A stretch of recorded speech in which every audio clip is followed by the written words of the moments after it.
Welcome to the Last Days Book Club, as we begin a new book today entitled The Man Who Couldn't Be Killed by Stanley Maxwell. This book is an unforgettable story of faith and miraculous deliverance in communist China at the height of the Cultural Revolution. Mr. Wang's unflinching courage for the Savior and the miracles that saved his life will inspire you to believe in a God who is greater than any problem or circumstance.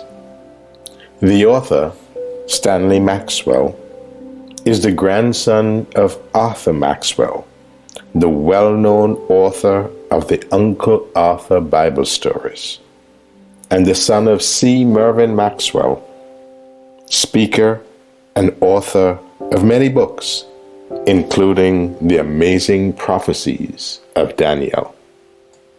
The book bears some similarity to our last book, I Will Die Free, in that both Glorious Country Wang, his full name, and Noble Alexander are imprisoned in communist countries for their faith. And though neither could fight against the impossible odds they faced, they both stood resolutely for their faith and could not be broken by their captors and persecutors. Mr. Wang was not always a Christian, and as the story begins around 1927, more than 20 years before the Chinese Cultural Revolution and the ascendancy of Mao Zedong, he is a policeman making good money from bribes, a Buddhist, and a student of the Chinese philosopher Confucius. His conversion to Christianity did not happen until many years after the story begins, but it is unusual and interesting but complete. Jesus became his very best friend, and his 10 regulations, as Mr. Wang always called the 10 Commandments, became the absolute priority of his life. After the communist liberation of 1949, many members and workers of the previous Kuomintang regime under President Chiang Kai-shek, who couldn't flee to the US, Hong Kong, or Taiwan, were persecuted by the communist government. Mr. Wang was one of these, and he was sent to a hard labor camp near Tibet, where he was intermittently tortured for 20 years because of his belief in God. The first chapter of the book describes the author's journey to China to meet with and interview Mr. Wang, which incidentally is not his real name and which is never revealed in the story. We will begin our narrative in chapter 2, entitled Dream of Red Mansions.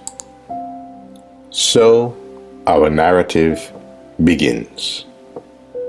The tall, round yellow tower stood near the dusty yellow walls of the Japanese section of Shanghai.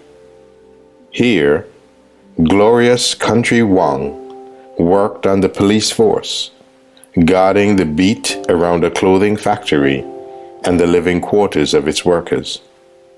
From the window, he watched for any suspicious activity on both sides of the walls.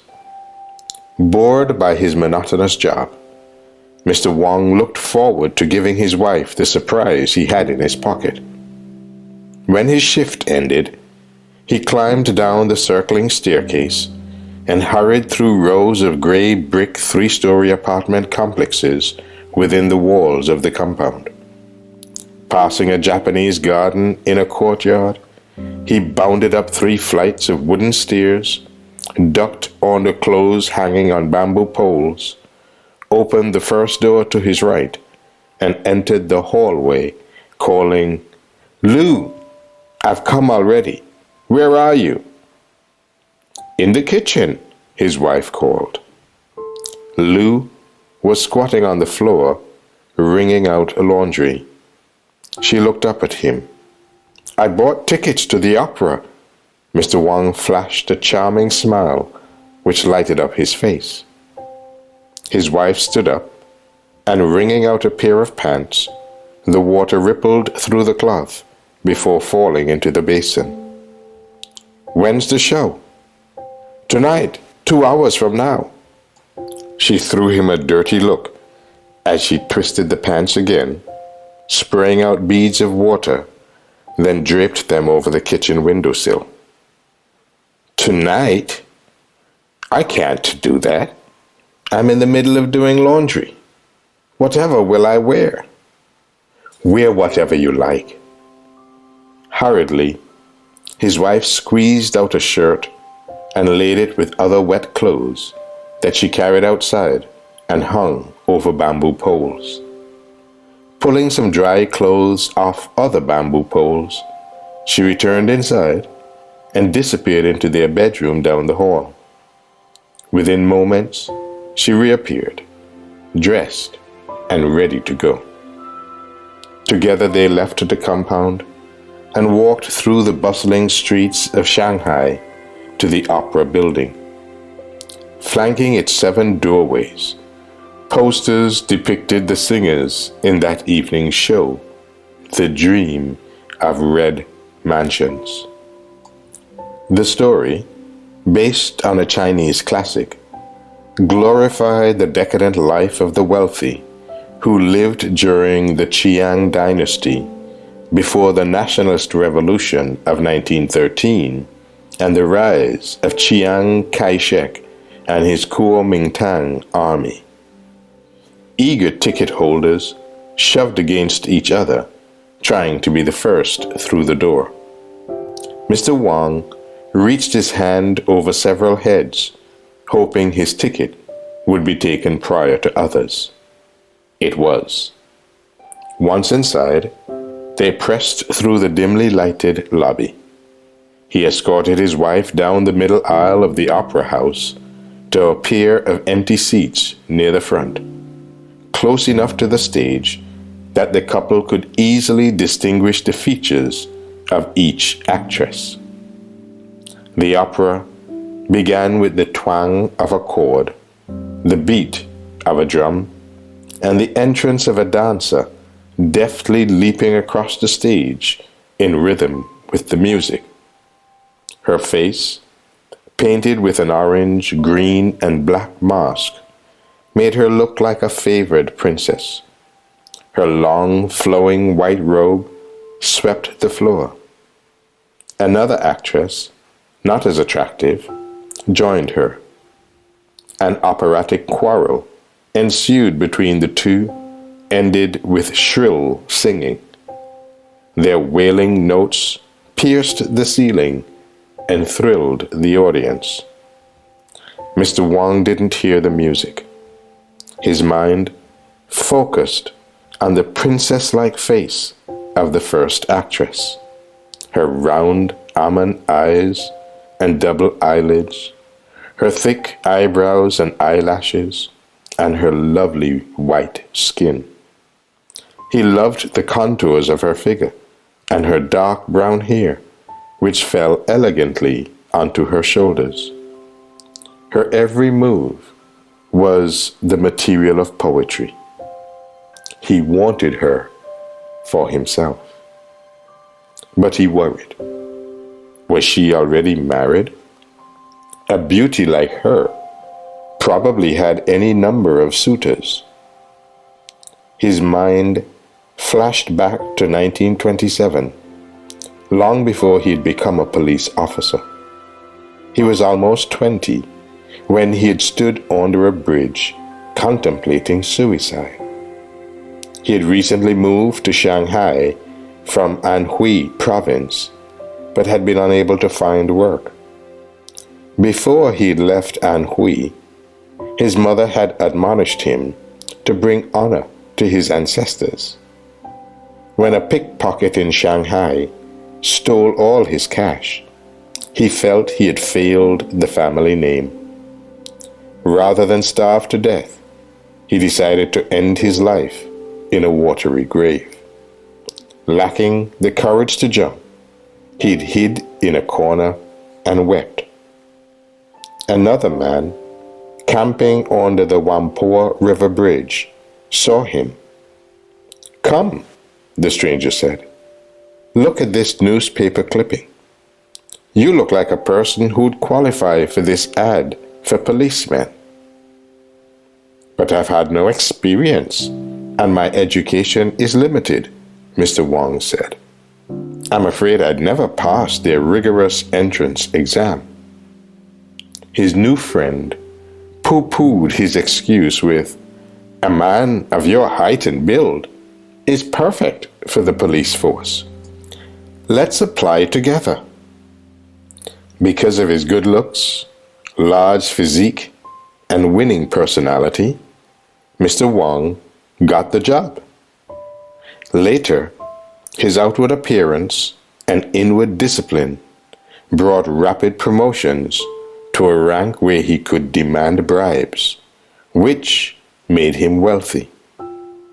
Reflecting on his past as he sat in the theater, Mr. Wong reasoned that if his personal appearance could land him in a police post, this opera singer would be unable to resist him.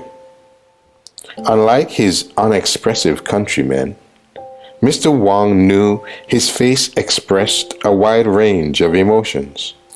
His eyes twinkled, exuding boundless energy, and he could boast an engaging smile.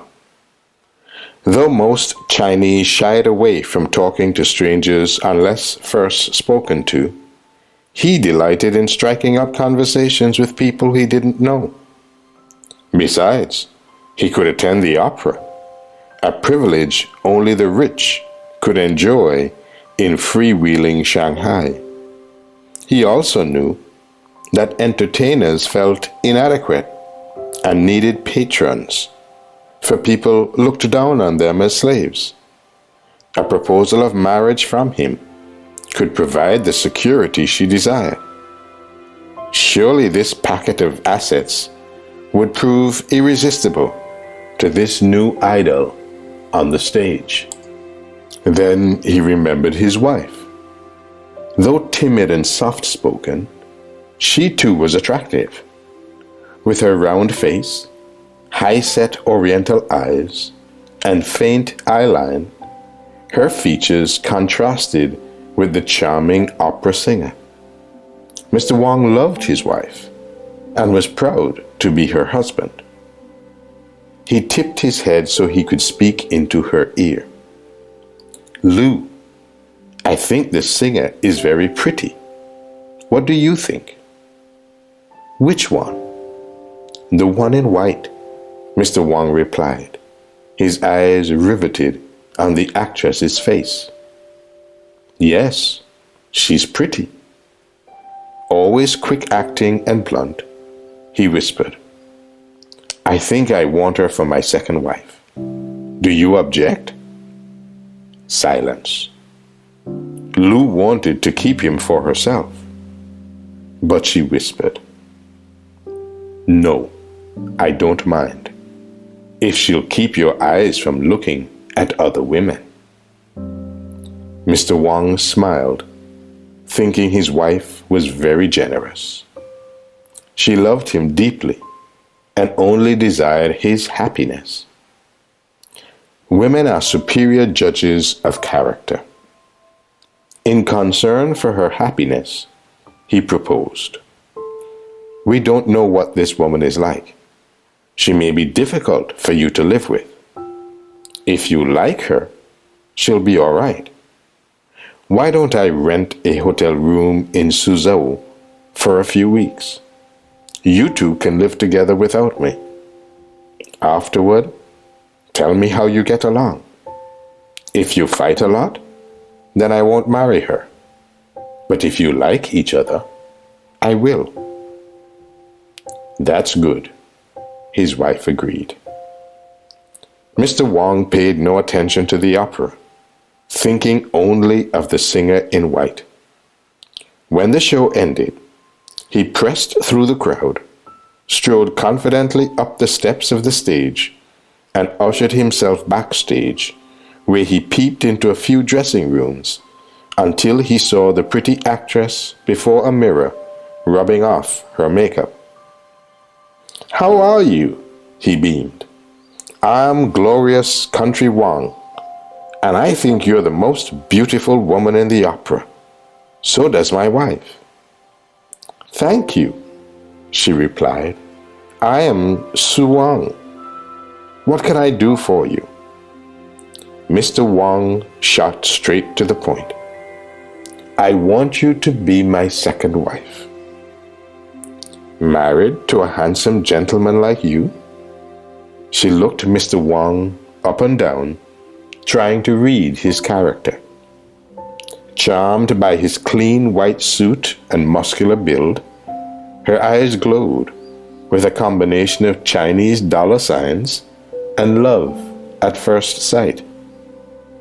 Without hesitation, she answered, "All right, I agree." Elated, his eyes sparkled as a flurry of words followed. "I'll rent a hotel room in Suzhou for 3 weeks. You can live there with my wife. I think you should know what you're getting into before we get married, so you need time to get acquainted with her. I don't want you too squabbling and miserable. After 3 weeks, if you become like sisters, I'll take you as my second wife. If you don't like each other, the marriage is off. Either one can call it off. My wife has agreed to this arrangement." "You're very kind, glorious Country Wang," Su Wang answered. "Your plan is good." "I'll tell my wife. Then we'll get a room for you." With that, Mr. Wang returned to his wife, sure that she would like Su Wang and that his life would never be the same again. The end of Chapter 2. Chapter 3. 2 Bibles in the Loot. In 1937, the streets of Shanghai, usually bustling, were eerily empty, almost dead. Though the shops were open, no one, not even the owners, were inside. Not a hawker squatted on the tile sidewalks. No beggars sat with outstretched hands. Gone were the bony coolies balancing heavy loads. Even the rickshaw drivers and the chauffeur-driven black sedans had vanished. The stillness spelled suspense and danger. World War II was in full swing. Crossfire from Japanese occupation forces and Chinese snipers from the resistance had made Shanghai's streets a battlefield. Mr. Wang, who had quit his police job to lead a squadron that sniped against the Japanese, patrolled the streets around the Japanese section. Most residents had fled, leaving their belongings behind. Exploring the area cautiously with his gun ready, he listened intently. Stepping into a pharmacy, he found it stocked with traditional Chinese medicine. Dried herbs and jars of preserved marine animals lined the walls. Ginseng, boxes of royal jelly, and bottles of pills were stacked on the floor. 2 black books with golden edges caught his attention. Curious, he picked one up and read the Old and New Testaments. That meant nothing to him. He leafed through the pages, amazed at how thin they were. Perfect for rolling cigarettes. His number 1 wife, Lou, could use them, for paper was scarce in wartime. A noise startled him. He grabbed the books, tucked them inside his jacket, and crouched behind the counter. Peeping out, he saw nothing unusual. Yet a good sniper wasn't easily detected. Why not go home, he thought. At least it's comfortable, and no place is safe.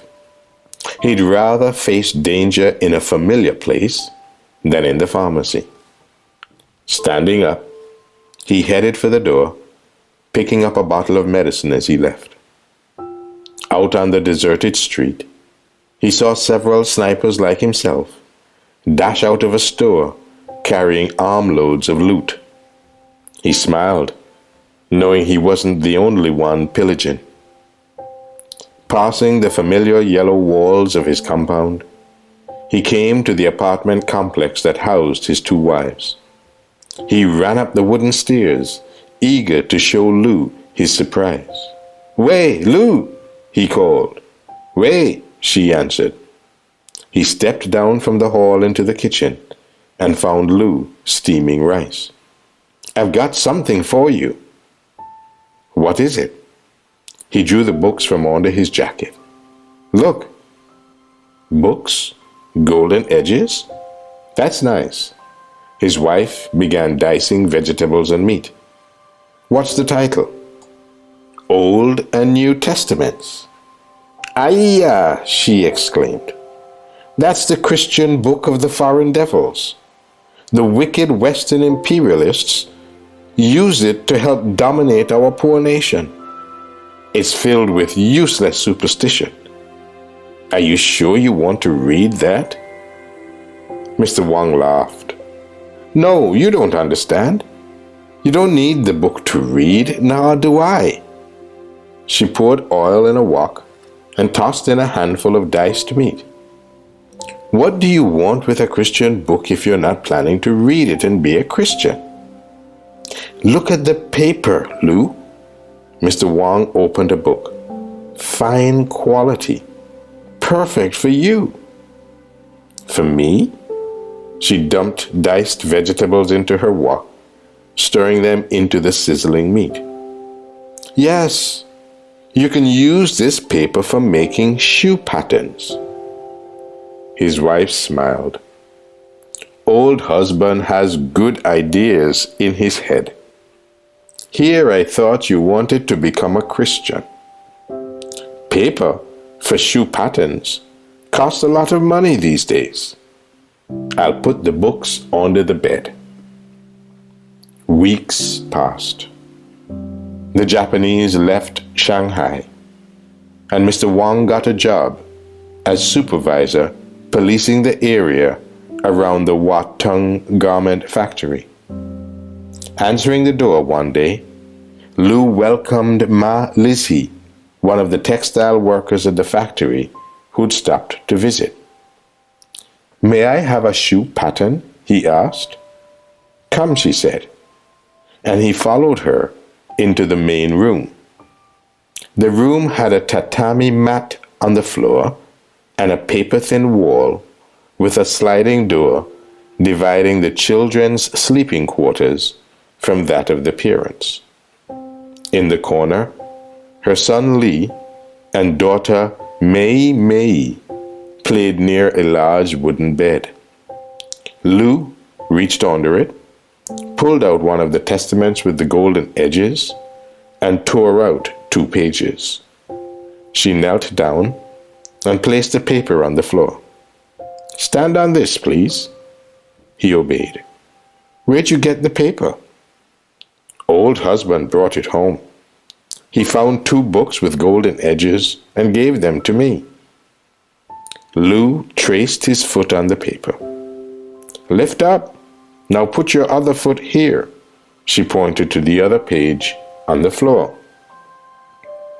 As she worked, he picked up the book and thumbed through it. "Says Old and New Testament. Do Christians tear their holy books?" "Ayya, we're not Christian," Lou snapped.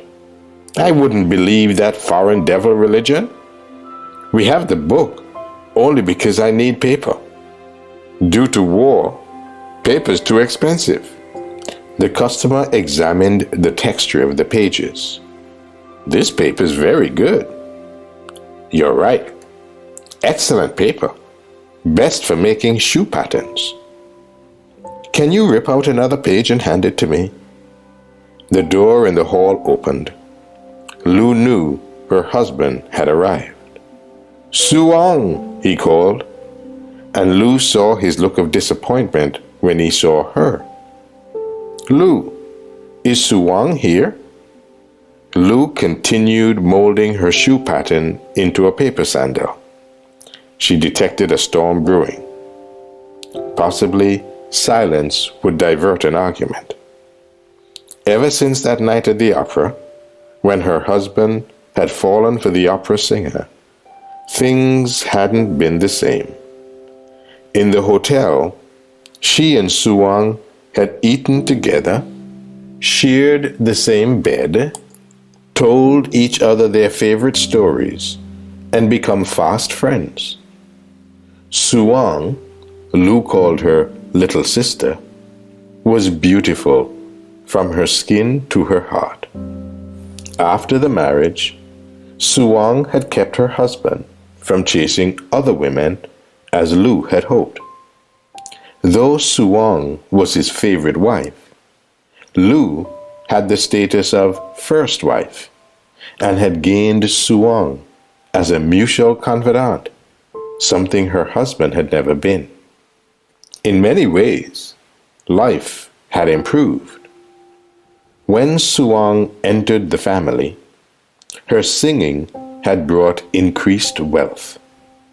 Consequently, their husband had become preoccupied with a new vice, gambling. But with Suong expecting a baby, the number of her performances was destined to decrease and her cash flow to dwindle. Lu dawdled on the shoe pattern, dreading to be left alone with her husband in his present mood. She looked up. His polite smile appeared ready to drop to the floor. "Where is Suong?" Her husband fidgeted nervously in his shirt pocket for his cigarettes. "Little sister Suong sings nights and sleeps days when she's not rehearsing." I know. He sounded on the verge of exasperation. "Why don't you go to the opera house?" She heard him open the door and descend the stairs. He'd return, but until then, she'd have peace. She put the final touches on the shoe pattern and handed it to her customer. "Is this good or not?" He looked it over and approved. "I'll get started on your shoes right away," Lu said as she escorted him down the hall. Her husband re-entered. "When is Suong coming back?" "When the rehearsal's over." Lu cut cloth to make the sandal. "Anything I can do?" No, I need Suong. You don't hold the purse strings." "How much money do you want this time?"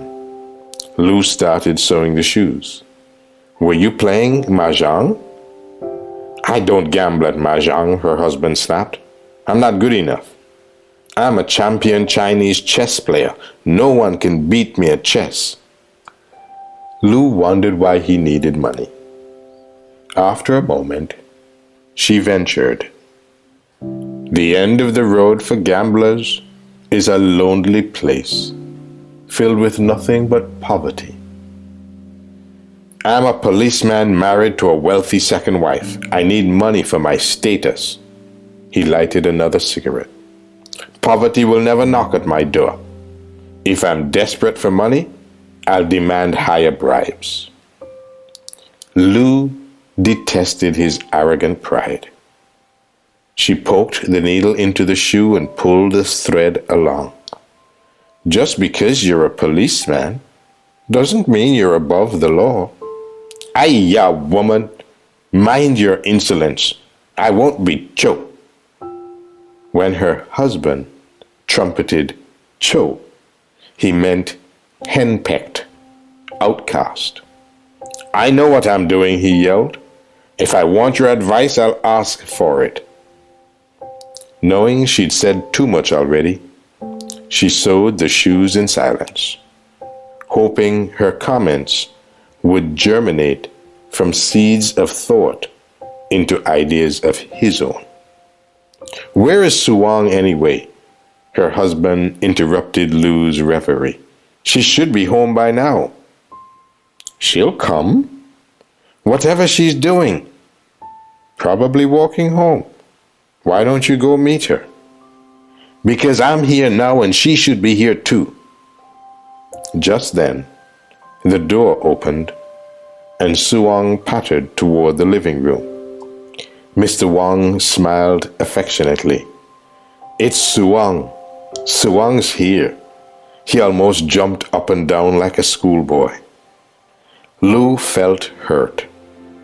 Suwang was obviously his favorite, for they never quarreled about anything. Suwang seldom disagreed with him. Would she grant his wish for money? Lou hoped against feeble hope that Suwang would say no. What were you two arguing about? Did it have something to do with me? What makes you think we were quarreling? Mr. Wang feigned an air of innocence. I heard your voices 3 floors down, Suwang said as she walked to the bed and lay down. Yes, we were talking about you, Lou admitted. What's the fight about? He lost, gambling. I didn't lose a game. No one beats me at Chinese chess. Mr. Wang lighted another cigarette. The only time you want money, Lou bantered, is when you lose a game. I never lose. Mr. Wang blew smoke in Lou's direction. Lou wondered why she even tried to help her husband give up gambling.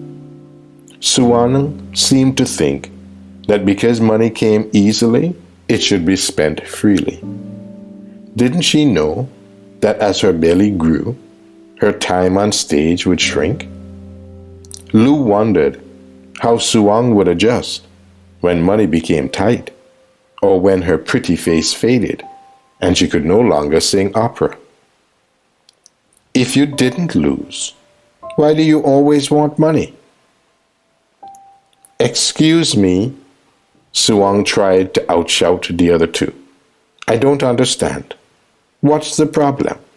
Where do I come in? Lou and her husband regained their composure. I need money for a party I threw last night. Will you give me some, Suwang? Lou laughed cynically. Then silence hung menacingly over the room. Money for a party, not for food or drink, but for betting money with mahjong blocks. No doubt he had lost the wagers and needed money to save face for his reputation so he could play and lose again gracefully. Lou prayed to all the gods that Suwang would refuse, for such humiliation might help him break his addiction to gambling. Her heart beat rapidly as she awaited Suwang's decision. I have a concert to worry about and I'm tired. Suwang let her long brown hair fall to her shoulders. I'll give you what you want just to get peace and quiet. How much do you need?